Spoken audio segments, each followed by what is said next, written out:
Hello दोस्तों, नमस्कार। आज हम अपना आधुनिक इतिहास में, मॉडर्न हिस्ट्री में यूरोपियों के आगमन के आगे की जो चर्चा है उसको शुरू करते हैं। और चर्चा में हम जहाँ तक किए थे वो था कि यूरोपियों का आगमन, ठीक है ना। यूरोपियों का आगमन करके हमने जो वीडियो बनाया है वो हमारा पहला वीडियो है। अगर इस परिप्रेक्ष्य में आगे हम बात करें तो यूरोपियों में कौन कौन लोग थे जो भारत आए थे उसकी बात कर लेते हैं। तो उसमें हम अब चर्चा करते हैं। आज का जो हमारा हेडिंग होगा वो होगा पुर्तगालियों का आगमन। पुर्तगाल पे पुर्तगालियों का आगमन। पुर्तगालियों का आगमन। आज टोटल जो हम हैं पुर्तगाल के बारे में जानकारी करेंगे। आज का वीडियो पुर्तगाल पे होगा। ये पुर्तगाल का जो वीडियो है ये यूरोपियों के आगमन का पहला सीरीज है। इस हिसाब से जो यूरोपीय कंट्रीज थे उसमें कौन कौन से कंट्रीज थे जो भारत में आए थे, तो उसमें पहला कंट्री हमारा कौन सा था? पुर्तगाल। पुर्तगाल, ठीक है ना। तो पुर्तगाल की अगर हम बात करें तो पुर्तगाल में स्थान मैंने आपको बताया था। राजधानी की अगर हम बात करें तो राजधानी क्या है? लिस्बन। राजधानी क्या है? लिस्बन। एक मिनट, मार्कर थोड़ा सा सही कर ले हम इसको, उसके बाद आपको फिर पढ़ाते हैं, ठीक है ना। तो चलिए, तो मैंने पुर्तगाल के अगर बारे में बताया तो पुर्तगाल की राजधानी क्या है? लिस्बन है। और इसी लिस्बन से मैंने आपको बताया था कि इसी लिस्बन से कौन यात्रा शुरू किया था? Vasco da Gama. कौन यात्रा शुरू किया था? वास्को डिगामा ने यात्रा करना शुरू किया था। वास्को डिगामा ने यात्रा कब किया था लिस्बन से शुरू? तो लिस्बन से उसने 1497 ईस्वी में। कब? 1497 ईस्वी में यूरोप के पुर्तगाल के लिस्बन से वो चला था और भारत आकर पहुंचा था 1498 ईस्वी में। और यह कौन सा महीना था? मई का महीना था, मैंने वीडियो में बता रखा है। तो ये वास्को डिगामा की बात होगी। वास्को डिगामा एक पुर्तगाली था। वास्को डिगामा क्या था? खुद एक क्या था? पुर्तगाली था। पुर्तगाली था। अब अगर बात करें तो मैंने आपको बताया था कि वास्को डिगामा से पहले जो वहां के राजकुमार थे, कहाँ के? पुर्तगाल के। तो पुर्तगाल के जो राजकुमार थे उसने दूसरे को चुना था, उसका नाम था एस्टावो डिगामा। क्या नाम था? एस्टावो डिगामा। एस्टावो डिगामा को पहले चुना गया था भारत आने के लिए, लेकिन एस्टावो डिगामा की क्या हो गई? डेथ हो गई, मृत्यु हो गई, सडन मृत्यु हो गई। क्या हो गई? सडन उसकी डेथ हो गई। और डेथ होने की वजह से फिर किसको चुना गया था? आपको वास्को डिगामा को चुना गया था। आई थिंक ये बात क्लियर हो रहा होगा। तो वास्को डिगामा के बारे में, तो वास्को डिगामा आ गया कब? 1498 ईस्वी में पहली बार आया, फर्स्ट टाइम। दूसरी टाइम अगर सेकंड टाइम की बात करें तो सेकंड टाइम आया था ये 1502 ईस्वी में। कब आया था? सेकंड टाइम आया था, सेकंड टाइम 1502 ईस्वी में आया था। और अगर थर्ड टाइम की बात करें तो यह 1524 ईस्वी में। कब? 1524 ईस्वी में थर्ड टाइम्स आया था, तीसरी बार। थर्ड टाइम्स कब आया था? 1524। कहा जाता है कि 1524 के कुछ समय बाद ही वास्को डिगामा की मृत्यु हो गई, लेकिन कुछ जगह पे आपको 1529 में इसकी मृत्यु मिलेगी। तो इसकी मृत्यु को लेकर दो बात याद रखना। पहला, मृत्यु को लेकर दो बातें। पहली बात कि 1524 में, और दूसरी बात 1529 में। तो मृत्यु को लेकर अगर जहां पे 1524 आपको ऑप्शन में मिलेगा, 1529 नहीं मिलेगा, तो आप 1524 मार देना। लेकिन अगर 1524 नहीं होगा तो क्या मार दोगे? 1529। किसके बारे में है ये? वास्को डिगामा के बारे में। 1524 ईस्वी में मैंने आपको एक चीज बताई थी कि 1524 ईस्वी में जो वहां के राजा थे पुर्तगाल के, उनका नाम था किंग जॉन सेकेंड। उन्होंने इस वास्को डिगामा को क्या किया था? इसको वाइस राय की उपाधि से नियुक्त करके यहाँ पे भेजा था भारत में, ठीक है ना। तो ये भी याद रखना 1524। और 1538 में मैंने आपसे एक चीज बताया था। 1538, सारी चीजें आप लोग लिख लीजिए। 1538 में मैंने आपको यह बताया था कि इसकी जो मृत्यु हो गई थी, मृत्यु के बाद कोचीन में ही इसको दफना दिया गया था। किसको? वास्को डिगामा को। तो वास्को डिगामा को कोचीन में दफनाने के बाद 1538 में एक कदम लिया गया था यूरोपियन कंट्री यानी कि पुर्तगाल के द्वारा कि उसकी अस्थियों को लेकर लिस्बन लेकर जाया गया। भारत से उसकी अस्थियों को लिस्बन लेकर जाया गया और लिस्बन में उसका एक क्या है, स्मारक है। कहाँ पे है ये? लिस्बन में है। लिस्बन में उसकी अस्थियों को लेकर जाया गया, क्योंकि वास्को डी गामा ने अपनी यात्रा कहाँ से शुरू किया था?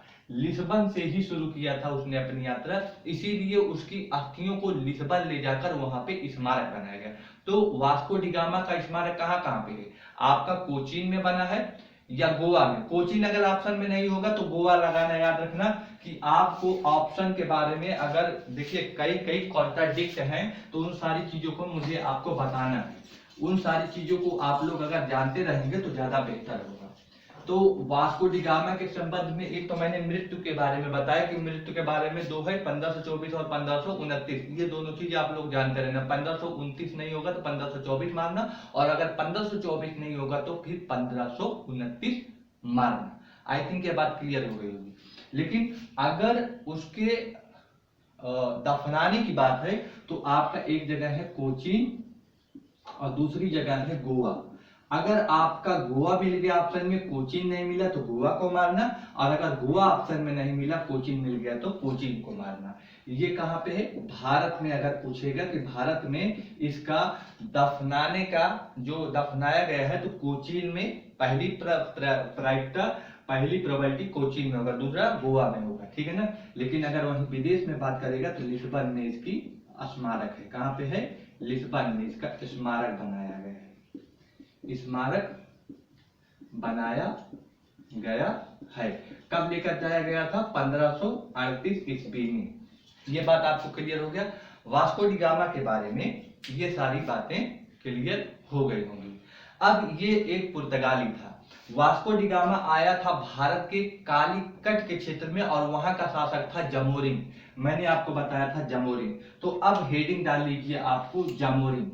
जामोरिन के बारे में थोड़ा सा जान लेते हैं। सब चीजों को मैं अच्छे से बताऊंगा, आप हर एक चीज अच्छे से नोट कर लिया करिएगा। जरा देखिए वीडियो का अगर आप अच्छे से देख लेंगे तो पक्का है कि यहाँ से आपका कोई क्वेश्चन स्किप नहीं होगा। तो जामोरिन की अगर बात करें, वास्को डी गामा का मैंने पूरा वीडियो पिछले सेक्शन में पूरा वास्को डी गामा का चर्चा कर दिया है, ठीक है ना। पूरी उसकी फैमिली बैकग्राउंड तक बता दिया है। अब जामोरिन उसको भारत में मिला था कालीकट। जब वो पहुंचा था तो उस कालीकट यानी कि केरल का जो क्षेत्र है, उस केरल का क्षेत्र का जो राजा था वो कौन था? जामोरिन था। तो जामोरिन के बारे में पहली अगर बात रखें तो यह एक हिंदू राजा था। क्या था? हिंदू राजा था। जामोरिन क्या था? हिंदू राजा था और बहुत ही मिलनसार व्यक्ति था। दूसरी अगर पॉइंट हम लिखें तो बहुत ही मिलनसार व्यक्ति था। इसके साथ साथ ही विवेकशील भी था। क्या था? विवेकशील व्यक्ति था। विवेकशील व्यक्ति था। जामोरिन ने किसका स्वागत किया था? इसने स्वागत किया था किसका? इसने स्वागत किया था वास्को डी गामा का। वास्को डी गामा का इसने स्वागत किया था। ये बात समझ में आया? कब किया था? 1498 ईस्वी में। कब किया था? 1498 ईस्वी में। 1499 ईस्वी में वास्को डी गामा भारत से कहां लौट गया था? यूरोप चला गया था। 1497 यूरोप से चला था, 1498 यूरोप में पहुंचा और 1499 में वास्को डी गामा स्वदेश लौट गया। अब अगर इसके बारे में बात करें जामोरिन की, तो जामोरिन जो है अभी तक पुर्तगालियों का फेवर कर रहा है, यानी कि पुर्तगालियों को साथ दे रहा है। उसके पीछे क्या कारण था? जामोरिन को दिक्कत थी किससे? अरबों से, अरबों से, तुर्कों से और गुजराती व्यापारी, गुजराती व्यापारियों से किसको दिक्कत थी? जामोरिन को दिक्कत थी। जामोरिन को क्या थी? दिक्कत थी। इसीलिए इसने सोचा कि हम वास्को डी गामा को यहाँ पे स्वागत करेंगे और वास्को डी गामा हमारा इन लोगों से सुलझाने में, समस्या सुलझाने में जो ये लोग व्यापार कर रहे हैं, यहाँ पे इनको निकालने में वास्को डी गामा हमारी मदद करेगा। इसीलिए जामोरिन ने वास्को डी गामा का खूब भाव भगत किया, ठीक है ना, खूब भाव भगत किया। तो ये सारी बात हो गई जामोरिन की। अब आते हैं, कुछ समय बीतता गया। कुछ समय बीता और गोवा पे नियंत्रण स्थापित किया किसने? पुर्तगालियों ने। तो पुर्तगालियों ने 1510 ईस्वी में किस पे? गोवा पर अधिकार कर लिया था। किस पर? गोवा पर अधिकार कर लिया। और गोवा पर अधिकार कर लेने की वजह से जो ये जामोरिन था, जामोरिन पुर्तगालियों से नाराज हो गया। जामोरिन क्या हुआ? जामोरिन पुर्तगालियों से नाराज हो गया। जामोरिन पुर्तगालियों से क्या हो गया? नाराज हो गया। अब अगर नाराज हो गया तो यह पुर्तगालियों का विरोधी बन बैठा। अब यह पुर्तगालियों का विरोधी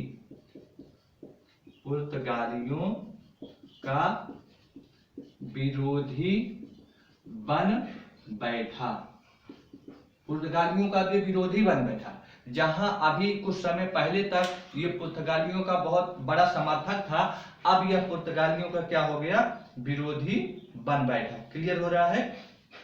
अब उसी में अगर बात करें तो इस समय 1510 ईस्वी में जो पुर्तगाल का शासक था उस समय आपका था अल्फांसो दी अल्बुकर्क। कौन था? Alfonso de Albuquerque. तो इस समय लिखिए, इस समय पुर्तगाल गवर्नर, पुर्तगाल शासक कौन था? अल्फांसो दी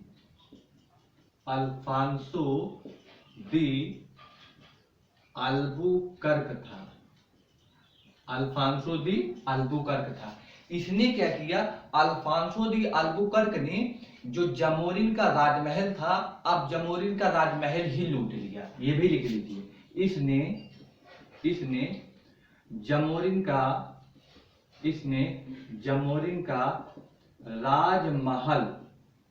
राजमहल लूट लिया। इसने जामोरिन का राजमहल लूट लिया। ठीक है ना? किसने? अल्फांसो दी अल्बुकर्क ने। इस समय पुर्तगाल का जो शासक बन के आया था भारत में, उसका नाम था अल्फांसो दी अल्बुकर्क। किस समय की बात कर रहा हूं? तो 1510 ईस्वी की बात कर रहा हूं। कब? जब गोवा पर अधिकार किया गया। उसी समय जामोरिन जो है खिलाफ में हो जाता है और उसी समय की कुछ समय बाद ये 1510 ईस्वी में अल्फांसो दी अल्बुकर्क ने जामोरिन को क्या कर लेता है? लूट लेता है। ठीक है ना? अब यहां से एक अगर बात निकालें तो कुछ चीजें आपको अच्छे से स्पष्ट होती नजर आ रही होंगी। और वो बात ये है कि जामोरिन के समय से ही अब जो पुर्तगाल के लोग थे वो भारत आए थे पहले व्यापार के नजरिए से। लेकिन अब आप देख रहे हैं कि व्यापार से के साथ साथ ये साम्राज्यवादी दृष्टिकोण को भी अपनाना शुरू कर दिए। साम्राज्यवादी दृष्टिकोण का मतलब क्या हुआ? हम व्यापार करेंगे लेकिन अब साथ में यहाँ पे अपना स्थापत्य भी कायम रखेंगे। अब भारत में हम अपना स्थापत्य संभालेंगे या कायम रखेंगे, स्थायित्व को प्रदान करेंगे। तो यहाँ पे अब लिख सकते हैं, अब पुर्तगाल व्यापार के साथ क्या हुआ? साम्राज्यवादी दृष्टिकोण, व्यापार के साथ साथ साम्राज्यवादी दृष्टिकोण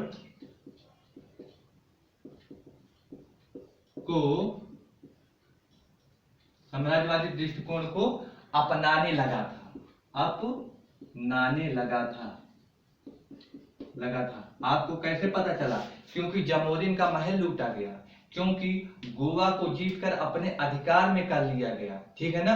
तो इस चीजों से आपको पता चल रहा है व्यापार तो कर ही रहे हैं, अब कहीं ना कहीं साम्राज्यवादी दृष्टिकोण भी किसको? पुर्तगाल के लोग को आ गया है। तो मैंने आपको पिछले लेक्चर में वास्को डी गामा का पूरा चीज बता दिया।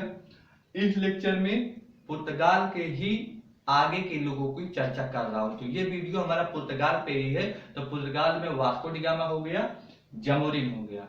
अब आगे चलते हैं। तो जामोरिन के बारे में इतनी सारी बातें हैं, जामोरिन के बारे में आप लोग याद रख लेना। अब अगर हम आगे बात करें कि कौन आया, तो अब आता है आपका फ्रांसिस्को दी अल्मीडा। लिखो, Francisco Francisco de Almeida. Francisco de Almeida ये क्या था, पुर्तगाल का ही था, ठीक है ना। और कब से कब तक था, तो 1505 ईस्वी से लेके 1509 ईस्वी तक यह भारत में आया, ठीक है ना। तो इसका शासनकाल कब तक रहा, 1505 से 1509 तक रहा है। इसने क्या किया, इसके बारे में समझ लेते हैं, कुछ पॉइंट है उसको नोट कर लेते हैं। यह पहला गवर्नर बन के भारत आया, ठीक है ना, पहला गवर्नर। तो लिखिए कि यह पहला गवर्नर बन के भारत आया, गवर्नर बनकर क्या हुआ, भारत आया, पहली बात हो गई। दूसरी बात यह है कि इसको पुर्तगाल से अधिकार मिल गया था कि जाइए भारत पर एका अधिकार कायम करो, भारत पे अपना अधिकार कायम कर लो और भारत में व्यापार शुरू कर लो। तो यहाँ पे इसको पुर्तगाल से पूरी तरह से अधिकार मिल गया था, किस चीज के लिए, कि भारत में जाओ अपना स्थापत्य कायम करो। और उसी के तहत इसने भारत में आकर क्या किया, इसने भारत में आकर ब्लू वाटर पॉलिसी लाई, blue water policy, blue water policy इसी ने लाई। इसे शांति या फिर नीले नीति का समझौता, नीले सागर का समझौता कहते हैं, नीले सागर का समझौता या नीति, नीले सागर की नीति या समझौता के नाम से, शांति का समझौता या नीले सागर की नीति के नाम से इसे जानते हैं।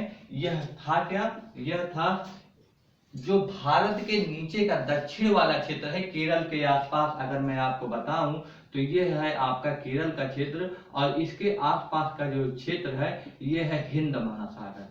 तो हिंद महासागर के आसपास का ये जो ब्लू वाटर है, इसी के क्षेत्र पर अपना एका अधिकार कायम करना था। तो यहाँ पे लिख सकते हैं ये क्या था, हिंद महासागर के क्षेत्र पर, हिंद महासागर के क्षेत्र पर अपना अधिकार करना था, अपना अधिकार करना था। ब्लू वाटर पॉलिसी समझ गए कि यही था। इसने क्या किया था, इसने दो युद्ध लड़े। पहला युद्ध इसने लड़ा था 1509 ईस्वी में, 1508 ईस्वी में लड़ा था, और इसे कहते हैं चौल का युद्ध। क्या कहते हैं, चौल का युद्ध। चौल का युद्ध जो हुआ था किससे हुआ था, आपका फ्रांसिस्को दी अल्मीडा, और दूसरी तरफ थी संयुक्त सेना। किसकी संयुक्त सेना थी, तो संयुक्त सेना में किसकी थी, इसको समझ लीजिए। संयुक्त सेनाओं में 3 लोग थे, एक था आपका तुर्की, दूसरा था अरब और तीसरा था गुजरात। 3 लोग थे, तुर्की, अरब और गुजरात, तीनों लोग एक साथ मिलकर फ्रांसिस्को दी अल्मीडा से युद्ध किए, यानी कि पुर्तगालियों से युद्ध किए, और इसकी संयुक्त सेना ने किसको हरा दिया, इसको, ये चौल के युद्ध में फ्रांसिस्को दी अल्मीडा यानी पुर्तगाल को हरा दिया। यानी कि संयुक्त सेना की जीत हुई और पुर्तगाल की हार हुई। किसमें, चौल के युद्ध में। कब हुआ, 1508 ईस्वी में हुआ। इसी के बाद एक युद्ध आपका हुआ 1509 ईस्वी में, उसके अगले ही साल 1509 ईस्वी में युद्ध हुआ, और इसी युद्ध का यही परिणाम था, संयुक्त सेना से यह युद्ध हुआ, और इस युद्ध में ये जो आपका था जीत हो गई, किसकी, फ्रांसिस्को दी अल्मीडा की इसमें जीत हो गई। तो क्या ये बात आपको क्लियर हो रहा है, वही सेम युद्ध था जो चौल का युद्ध हुआ था संयुक्त सेना के बीच में, वही युद्ध जो हार गया था ये चौल के युद्ध में, कौन, फ्रांसिस्को दी अल्मीडा, वही युद्ध अब 1509 ईस्वी में वो इसी संयुक्त सेना से, जिसमें तुर्की, अरब और गुजरात के लोग थे, उनको हरा दिया। आई थिंक ये बात समझ में आ रही होगी। तो फ्रांसिस्को दी अल्मीडा के संबंध में ये सारी बातें हैं, आप लोग इसे नोट कर लीजिए। मैं 1 मिनट साइड हो जा रहा हूं, ठीक। तो यहाँ पे इतनी सारी बात होगी। तो यहाँ पे कभी युद्ध जीता कभी हारा, लेकिन इसी तरह से यह क्रम चलता रहा। इस बात यहाँ से एक बात सामने निकल कर आती है कि यह पूरी तरह से नियंत्रण स्थापित नहीं कर पाया था। तो यहाँ पे मैं लिख दे रहा हूं कि यह वास्तविक संस्थापक नहीं था, वास्तविक संस्थापक संस्थापक नहीं था। क्यों नहीं था? क्योंकि पूरी तरह से नियंत्रण स्थापित नहीं कर पाया था। क्योंकि पूरी तरह से नियंत्रण स्थापित नहीं कर पाया था। ये बात आपका क्लियर हो गया। किसके बारे में? फ्रांसिस्को दी अल्मीडा के बारे में। कब आया था? 1505 से 1509 के बीच में आया था। क्या किया था? पहला गवर्नर था। क्या लाया था? ब्लू वाटर पॉलिसी लाया था। क्या किया था? 2 युद्ध लड़े थे। चौल का युद्ध, वो पहली वाला हार गया, उसी के अगले साल वही युद्ध संयुक्त सेना से जीत गया। इससे पता चलता है कि यह वास्तविक रूप से स्थापित नहीं कर पाया था नियंत्रण, इसीलिए इसे वास्तविक संस्थापक नहीं कहा जाता है। तो ये था हमारा फ्रांसिस्को दी अल्मीडा। तो हम लोगों ने 3 लोगों के बारे में पुर्तगाल में पढ़ लिया है। पहला जो था हमारा वो वास्को डी गामा था। दूसरा, इसी में पुर्तगाल का तो जमोरिन नहीं था, परंतु उसी समय की चर्चा हो रही थी, तो उसमें मैंने जमोरिन की भी चर्चा कर लिया। ठीक है ना। अब आते हैं फ्रांसिस्को दी अल्मीडा के बाद अल्फांसो दी अल्बुकर्क। तो अगला वाला है हमारा अल्फांसो दी अल्बुकर्क। ये कब था? 1509 से 1515 के बीच में था। 1509 से 1515 के बीच में था। यह क्या किया था? यह मुसलमानों का कट्टर विरोधी था। पहली बात, मुसलमानों का क्या था? ये कट्टर विरोधी था। मुसलमानों का कट्टर विरोधी था ये। कौन? अल्फांसो दी अल्बुकर्क ने। यह जो है राजधानी को परिवर्तित किया। राजधानी परिवर्तित नहीं, इसने राजधानी बनाई कोचीन को। ये लिखिए, इसने अपनी राजधानी क्या बनाई? कोचीन बनाई। राजधानी कोचीन बनाई। ठीक है ना। इसके समय में राजधानी क्या था? कोचीन रहा था। ठीक है ना। और इसने क्या किया था? इसने किया था कि इसके समय में क्या हुआ, सेनाओं को बढ़ाने के लिए इसने भारतीयों को भी अपनी सेनाओं में क्या किया? भर्ती कराने लगा। तो अपनी सेनाओं का दायरा बढ़ाने के लिए इसने भारतीय लोगों को अपनी सेना में भर्ती करना शुरू किया। तो लिखिए, भारतीय लोगों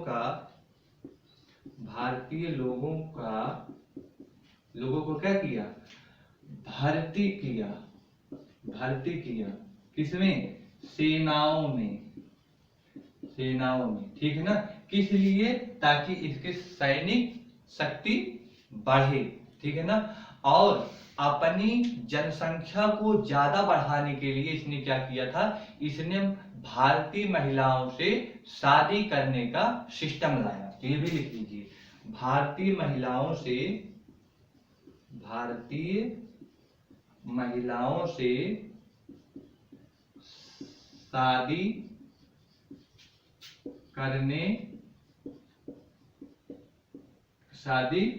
शादी करने का नियम लाया। क्यों लाया? ताकि साम्राज्य को बढ़ाया जा सके। ताकि साम्राज्य को क्या किया जा सके? बढ़ाया जा सके। ये बात क्लियर हुआ। इसने अपने क्षेत्र में, जिस क्षेत्र में यह था, इसने अपने क्षेत्र में सती प्रथा का पूर्ण रूप से अंत कर दिया था। भारत में सारे क्षेत्र पर नहीं, राजा राम मोहन राय के समय में होगा, लेकिन इसका जो क्षेत्र था जहां पर यह शासन करता था, ये अपने क्षेत्र में सती प्रथा का अंत कर दिया था। लिख लीजिए, अपने क्षेत्र में क्या किया था? सती प्रथा का क्या कर दिया था? अंत किया था।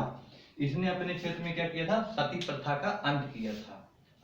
बात और आती है, थोड़ा सा और बताना है इसमें, तो इसको आप लोग नोट कर लीजिए, फिर और बताते हैं। देखिए, अल्फांसो दी अल्बुकर्क के बारे में अगर युद्ध की बात करें तो इसने 3 युद्ध लड़े। इसके समय में 3 युद्ध हुए। जरा देखिए, ये हमारा है भारत के इधर से है आपका, यहाँ पर एक क्षेत्र है, यहाँ पे एक क्षेत्र है, और एक क्षेत्र आपका यहाँ पे है। यह क्षेत्र कहलाता है मलक्का। क्या कहलाता है? मलक्का। यह क्षेत्र मानिए आप गोवा, और यह क्षेत्र मान लीजिए आप होरमुज। क्या मानिए? होरमुज। गोवा पे अभी मैंने बताया कि गोवा पे 1510 ईस्वी में इसने जीता, जब वही जमोरिन नाराज हो गया था और खिलाफ में हो गया था।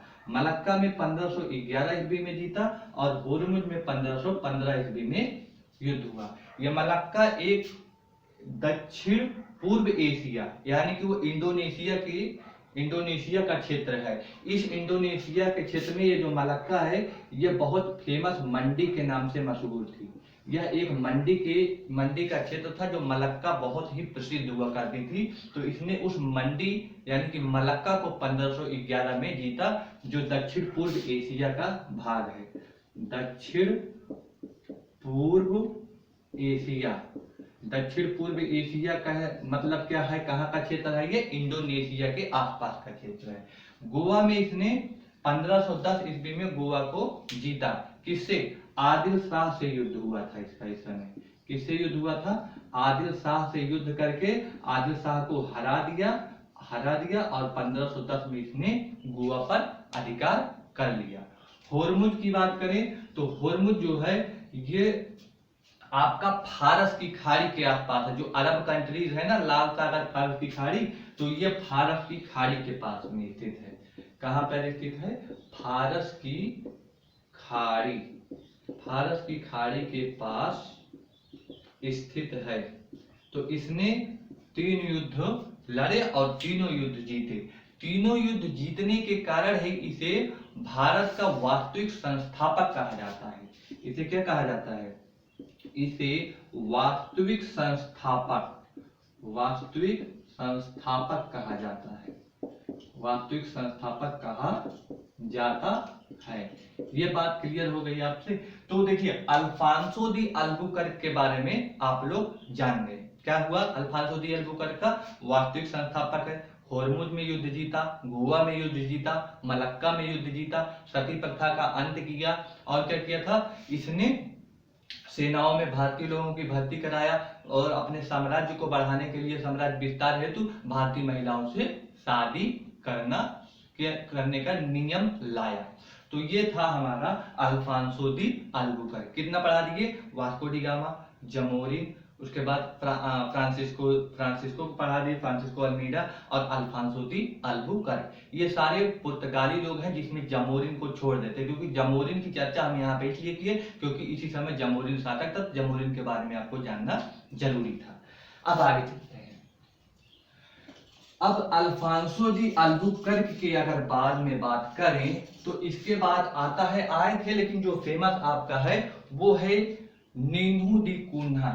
तीसरे को नाम लिखिए, नीनू दी कुन्हा।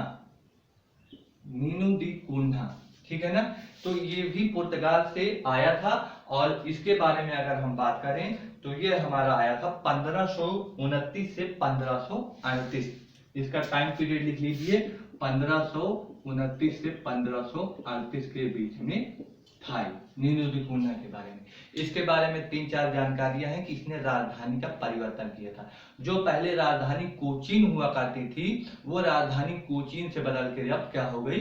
गोवा हो गई। तो लिख लीजिए, इसने राजधानी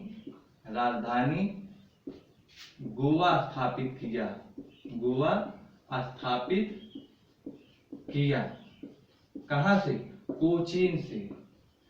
कोचीन से कहां स्थापित किया? तो गोवा स्थापित किया। ठीक है ना?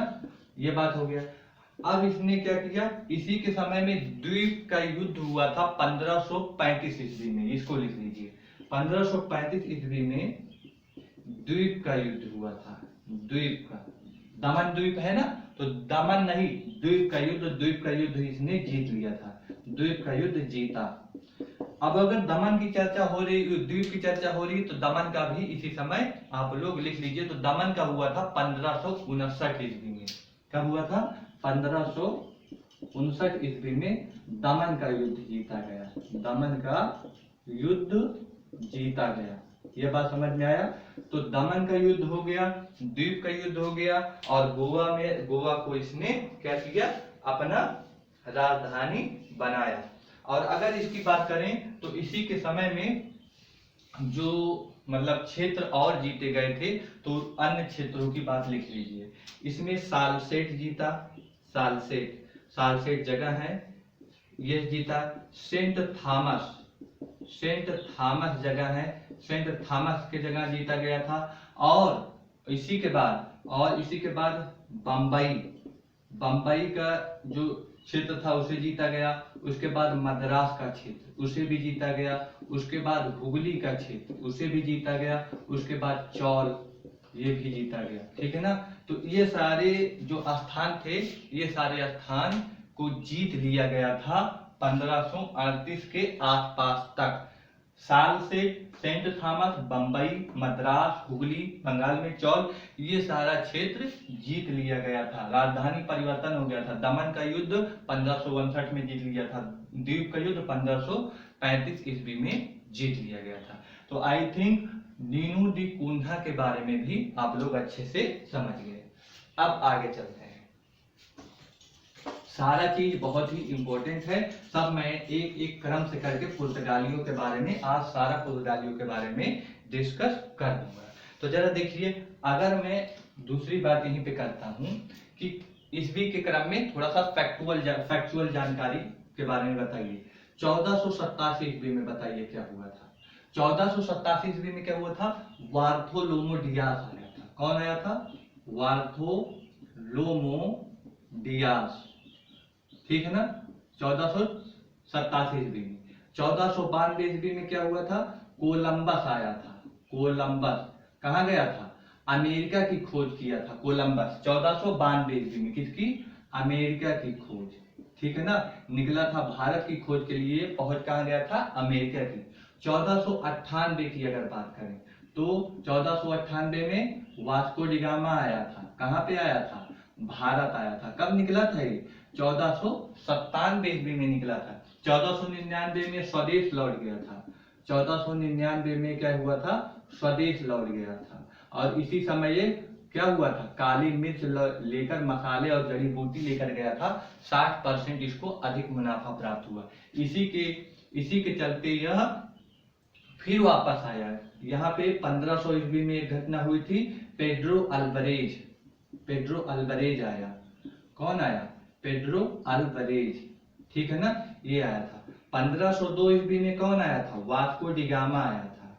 वास्को डिगामा फिर से लौट के आया था। जब देखा कि खूब फायदा हुआ तो इस बार इसने 1502 ईस्वी में आया। और इस बार जब आया तो 9 सैनिकों को लाया, ताकि अब मैं युद्ध करके उस क्षेत्र को जीतकर व्यापार को खूब बढ़ाऊं। जहाज के साथ साथ 9 सैनिकों को लाया और अब वो युद्ध लड़ने की नीति से आया था। 1502 हो गया। 1505 से लेके 1509 में आपका फ्रांसिस्को कौन आया था? फ्रांसिस्को दी अल्मीडा आया था। Francisco de Almeida. 1509 से लेकर 1515 ईस्वी में कौन आया था? अल्फांसो दी अल्बुकर्क आया था। कौन आया था? अल्फांसो दी अल्बुकर्क आया था। और वहीं पे मैं बात करूं 1529 से लेके 1538 में कौन आया था? नीनू डी कुन्हा आया था। इसमें इसकी बात छोड़ दे कोलंबस की, तो ये स्पेन का था, बाकी सारे पुर्तगाली हैं। सारे क्या हैं? पुर्तगाली हैं। कोलंबस को छोड़ दो, ये स्पेन का है, बाकी सारे क्या हैं? सारे के सारे पुर्तगाली हैं। तो मैंने नीनो दी कुन्हा के बारे में बता दिया है, अल्फांसो दी अल्बुकर्क के बारे में बता दिया है, फ्रांसिस्को दी अल्मीडा के बारे में बता दिया है, वास्को डिगामा के बारे में बता दिया है। पेड्रो अल्वारेज के बारे में अभी नहीं बताया, इसको भी बता देते हैं। वास्को डिगामा का हो गया, कोलंबस और बार्थोलोमो डियास का हो गया। अगर इसमें आपको कहीं भी कोई दिक्कत है तो आप पहली वीडियो को जाके देख लीजिए, सारा चीज क्लियर हो जाएगा। आज और कल का मिला के वीडियो देख लेना। पेड्रो अल्वारेज का अभी बाकी है, इसको मैं इसी वक्त डिस्कस कर दे रहा हूं। तो इससे आपका आज का पूरा पुर्तगाल समाप्त हो जाएगा। ठीक है ना। तो चलिए हेडिंग डालिए अब आप लोग, पेड्रो अल्वारेज। क्या डालेंगे? Pedro Alvarez. कब की बात है? 1500 ईस्वी की बात है, 1500 ईस्वी की बात है, ठीक है ना। तो यह 1500 ईस्वी में आया और अपने साथ 13 जहाजें लेकर आया था। अपने साथ 13 जहाजें लेकर आया था और 13 जहाजों के साथ साथ इसने नौसेना भी लाई थी। इसके साथ साथ इसने नौसेना भी लाई थी। क्लियर हुआ? यह जब आया तो इसने दो क्षेत्र थे। वो दो क्षेत्र कौन से थे? इसने दो क्षेत्रों को देखा और गहराई से देखा। एक क्षेत्र था आपका कोचीन का, दूसरा क्षेत्र था आपका कुन्नूर का। तो कोचीन और कुन्नूर का क्षेत्र के जो लोग थे, शासक थे, वो आपस में लड़ झगड़ रहे थे और उसी का फायदा उठाकर इसने वहां पर युद्ध किया और वो युद्ध जीत गया। तो यहाँ पे लिखिए, इसने कोचीन और कुन्नूर के क्षेत्र को देखा और यहाँ के लोग आपस में लड़ते थे और इसी का फायदा उठाकर इसने क्या किया? युद्ध किया और युद्ध को इसने क्या किया? जीत लिया। तो पेड्रो अल्वारेज के बारे में समझ गए आप लोग। और युद्ध को जीता किससे? अरब के लोग। यहाँ के जो ज्यादा परेशान करते थे, कहाँ के लोग थे? अरब के लोग थे, बहुत ज्यादा परेशान करते थे। युद्ध को जीता और अरब का एक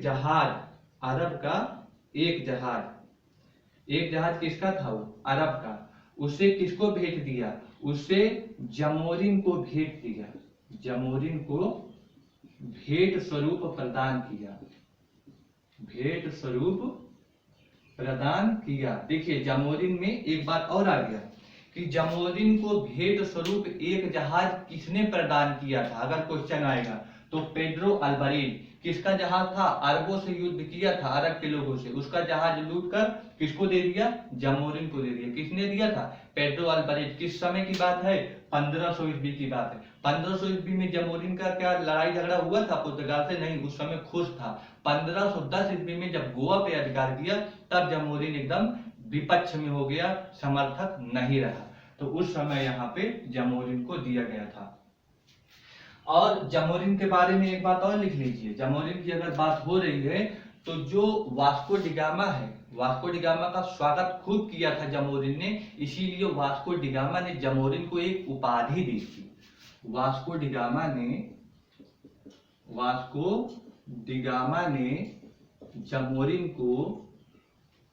जमोरिन को कालीकट का शासक की उपाधि दी थी। कालीकट के शासक की उपाधि दी थी। शासक की क्या किया था? उपाधि दिया था। ये भी जमोरिन के बारे में। तो जहां पे जमोरिन हेडिंग डाले हैं वहां पे ये भी आप लोग बात लिख लीजिए। तो देखिए, पेड्रो अल्वारेज के भी बारे में सारी चर्चा हमने कर दिया। अब यहाँ पे हमारा पुर्तगाल में जितने लोग आए थे सारे लोगों की मैंने चर्चा कर लिया। अब पुर्तगाल की कुछ बातें हैं, उसको समझ लेते हैं। पुर्तगाल लोगों को भारत आने का कारण क्या था? अगर आपसे कभी कारण पूछा गया कि पुर्तगालियों का भारत आने का कारण क्या था, तो कारण उसके दो कारण थे। पहला था आपका आर्थिक कारण। पहला कौन सा था कारण? आर्थिक कारण था। और दूसरा कौन सा कारण हम बनाएंगे? व्यापारिक नहीं, धार्मिक कारण। ठीक है ना। तो दो कारण थे इनका भारत में आना, आर्थिक कारण और व्यापारिक कारण। आर्थिक कारण में अगर हम बात करें तो यह व्यापार के लिए, देखिए पैसा कमाने के लिए आए थे। इनका मुख्य लक्ष्य था पैसा कमाना। तो व्यापार हेतु, इसमें क्या किस लिए आए थे? व्यापार हेतु ये भारत आना चाहते थे। दूसरा बात है कि जब ये व्यापार हेतु आना चाहते थे तो इनको पहले कैसे पता चल गया कि भारत में ही व्यापार के लिए आना चाहिए? तो उसी समय जो मैंने आपको पहले वीडियो में बताया था, स्थल मार्गों से होकर आपके यूरोप के दो मेन इंपॉर्टेंट मुख्य शहर हैं। शहर क्या बोलिए? यूरोप के दो क्षेत्र हैं। एक क्षेत्र था जेनेवा और दूसरा क्षेत्र था वेनिस। ये दोनों जो क्षेत्र हैं, इस क्षेत्र के लोग भारत में व्यापार पहले से कर रहे थे, अतः इसने व्यापार को प्रोत्साहन दिया, बढ़ावा दिया कि भारत में व्यापार करना कितना सुलभ है। तो वेनिस और जिनेवा के क्षेत्र के लोग क्या किए थे, व्यापार भारत में कर रहे थे, भारत में कर रहे थे। ये भी बात हो गया, ठीक है ना। और अगर और भी बात मैं करूं तो इनका कारण था ये और ये आर्थिक कारण और साम्राज्यवादी दृष्टिकोण। साम्राज्यवादी बाद में चलकर कैसा दृष्टिकोण हो गया, साम्राज्यवादी दृष्टिकोण हो गया इन लोगों का। तो आर्थिक कारण ये था, इसीलिए ये लोग आए थे।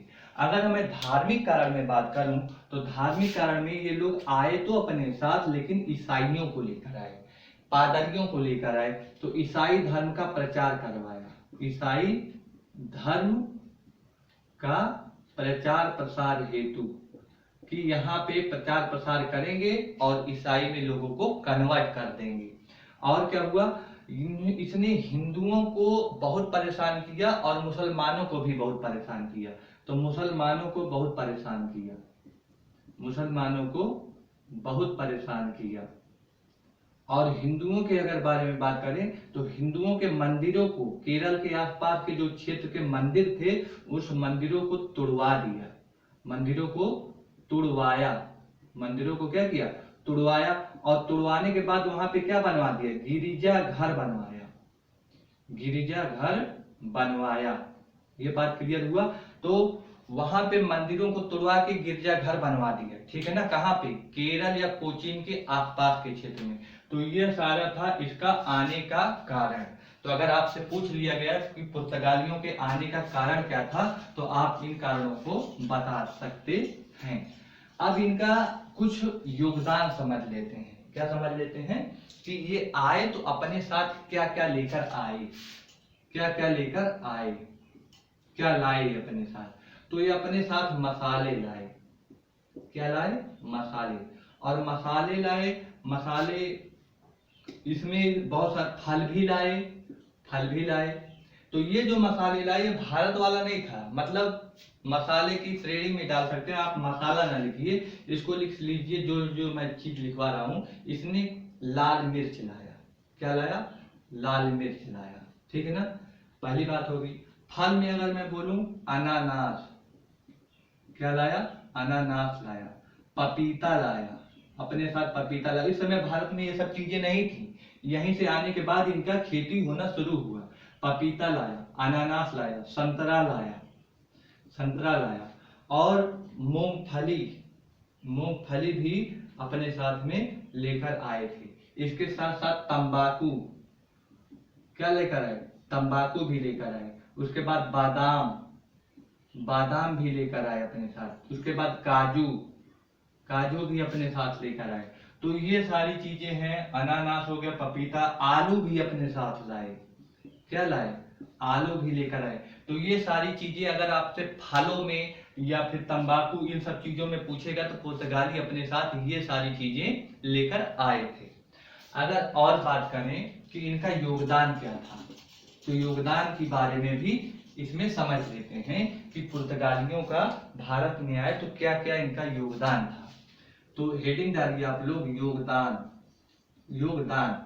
तो ये भारत में आए तो भारत में आने के समय से ही ये अपने साथ प्रिंटिंग प्रेस की शुरुआत की, यानी कि क्या लेकर आए थे, प्रिंटिंग प्रेस,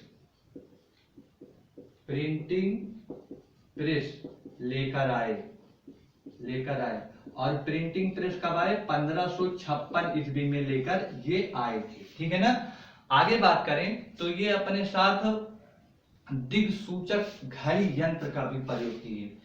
दिक्सूचक, दिक्सूचक घड़ी होता था जो जहाज को दिशा प्रदान करता था। दिक्सूचक घड़ी लाए जो जहाजों को, जहाजों की दिशा बताता था, दिशा बताता था, जहाजों को दिशा बताता था, जहाजों को दिशा बताता था कि किस दिशा में जाना है, ठीक है ना, ताकि अपने गंतव्य स्थान पे पहुंच सके। इसके बाद इसने गोथिक शैली लेकर आई, अपने साथ क्या लाए, गोथिक शैली।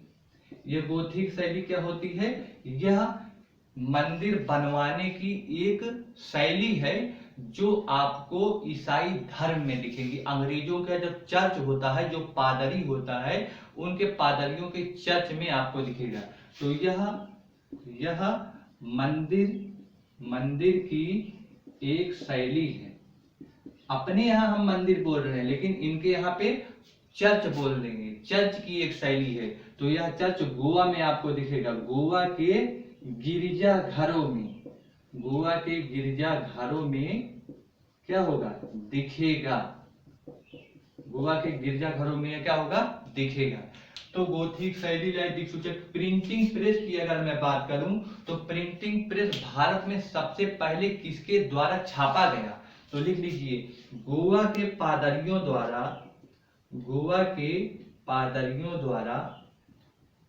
द्वारा सबसे पहले प्रिंटिंग प्रेस छापा गया। सबसे पहला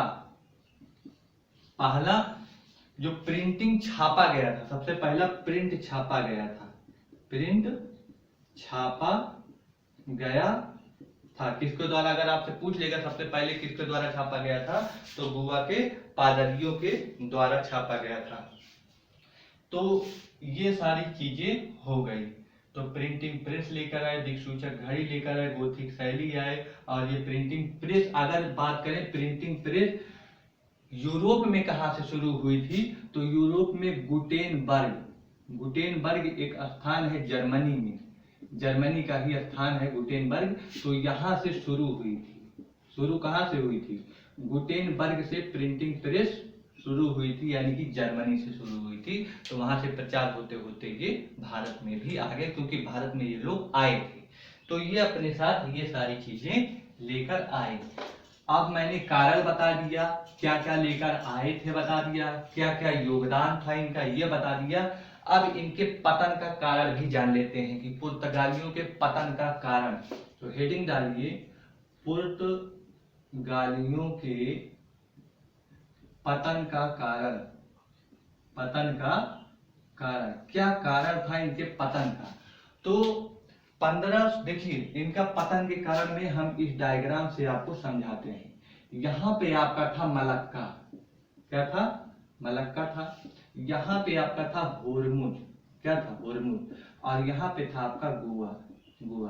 तो ये हो गया भारत का क्षेत्र। ये क्षेत्र हो गया आपका दक्षिण का क्षेत्र, दक्षिण पूर्व का क्षेत्र।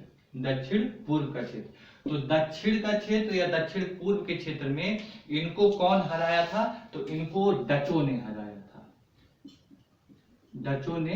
हराया। इस साइड में किसने हरा दिया था पुर्तगालियों को? डचों में हराया था। यानी कि इंडोनेशिया पे पुर्तगालियों को डचों ने हरा के भगा दिया था।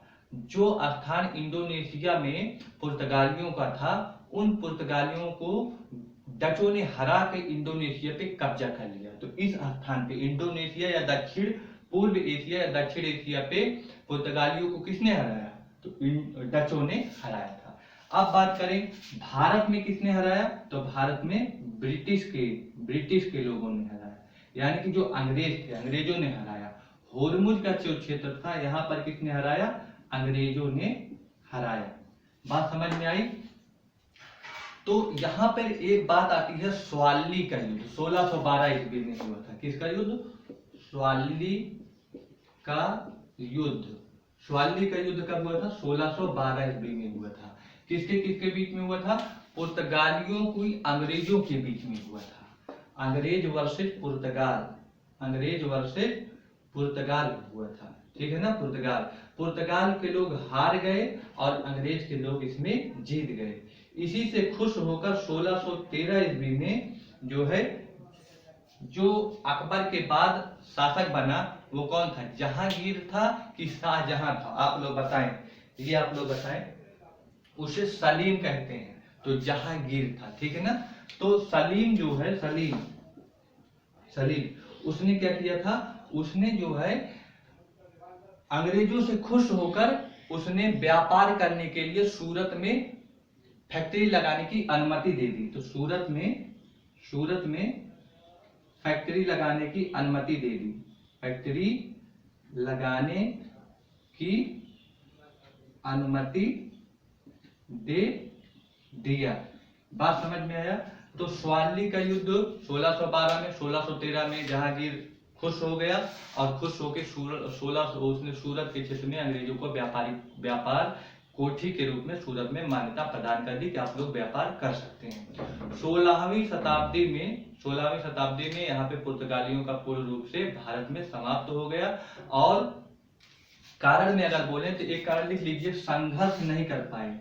जब बहुत सारे लोग यूरोपियन कंट्री आ गई तो संघर्षों में ये पीछे रह गए, यानी कि लड़ाइयों में ये पीछे रह गए। तो लिख लीजिए, संघर्षों में ये क्या हो गए, पीछे रह गए।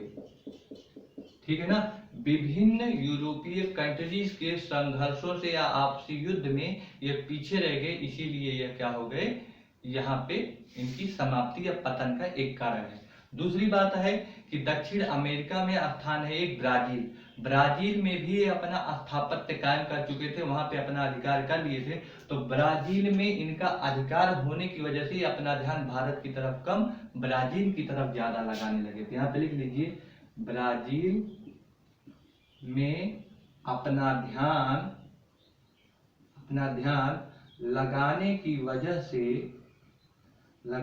वजह से पतन का एक कारण ये भी है। ठीक है ना। दूसरी बात अगर करें तो यहाँ के जो स्थानीय निवासी थे उनमें ये बहुत ही विरोध पैदा कर दिए थे। मुसलमानों से पट्टी नहीं थी तो मुसलमान भी इनके विरोध में आ गए थे। हिंदू मंदिरों को भी तोड़वा दिया था तो हिंदुओं लोग इनके विरोध में आ गए थे, जिस कारण यह पूरा क्षेत्र इनके विरोध में आ गया था। और यूरोपियन कंट्रीज के जो आने वाले लोग थे, भारत के लोगों का समर्थन उनकी तरफ हो गया और इनके खिलाफ में हो गया पुर्तगालियों को, और यह भी उनके पतन का एक कारण है। और दूसरी बात करें, धर्म में ये बहुत ही मतलब ठेस पहुंचाने लगे थे। जैसे ईसाई धर्म का प्रचार करने की वजह से ये हिंदू धर्म और मुस्लिम इस्लाम धर्म को भी कहीं नुकसान पहुंचा रहे थे। इसलिए धार्मिक असहिष्णुता के कारण भी इनका एक पतन के रूप में जाना जाता है। तो ये सारी चीजें आप लोग पतन के रूप में लिख सकते हैं। क्लियर हो रहा है। तो यहाँ पे हम ओवरऑल अगर हम चर्चा करें तो पुर्तगाल यहाँ पे पूरी तरह से समाप्त हो गया है। तो पुर्तगाल में मैंने आपको, अगर मैं एक ओवरव्यू दूं कि ओवरव्यू में मैंने पुर्तगाल में आपको क्या क्या पढ़ाया है, तो पुर्तगाल में अगर मैं बात करूं तो पुर्तगाल में मैंने आपको जितने पुर्तगाली लोग आए थे उनके बारे में मैंने डिस्कस कर लिया। दूसरी बात अगर मैं बात करूं कि इनका क्या कारण था आने का, वो भी डिस्कस कर दिया। तीसरी बात कर लूं कि क्या क्या अपने साथ ये लाए थे, वो भी बता दिया।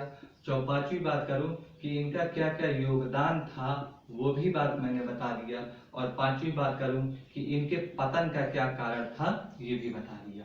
और पुर्तगाली लोगों में अगर मैं बात करूं तो मैंने इसमें बताया आपको बार्थोलोमो डियास के बारे में बता दिया, बार्थोलोमो डियास के बारे में बता दिया। फिर मैं अगर बात करूं कोलंबस के बारे में बता दिया। ये कोलंबस पुर्तगाल का था नहीं तो इसके बारे में हटाइए। फिर मैंने किसके बारे में बताया, वास्को डिगामा के बारे में बता दिया। फिर मैंने आपको पेड्रो अल्बरेज के बारे में बताया, पेड्रो अल्बरेज के बारे में बताया। फिर मैंने आपको फ्रांसिस्को दी अल्मीडा के बारे में आपको बताया। फिर मैंने आपको अल्फांसो दी अल्बुकर्क के बारे में मैंने आपको बताया। फिर मैंने आपको नीनू डी कुन्हा के बारे में आपको बताया। ठीक है ना। तो इतना सारा बताया। बार्थोलोमो डियास को 1487 ईस्वी में बताया। वास्को डिगामा 3 बार आया था, 1498 में, 1502 में और फिर आपका 1524 ईस्वी में, 26 ईस्वी में आया था ना। 24 लिखिए, 26 नहीं। ठीक। फिर अगर पेड्रो अल्बरेज के बारे में बात करें तो 1500 ईस्वी में आया था।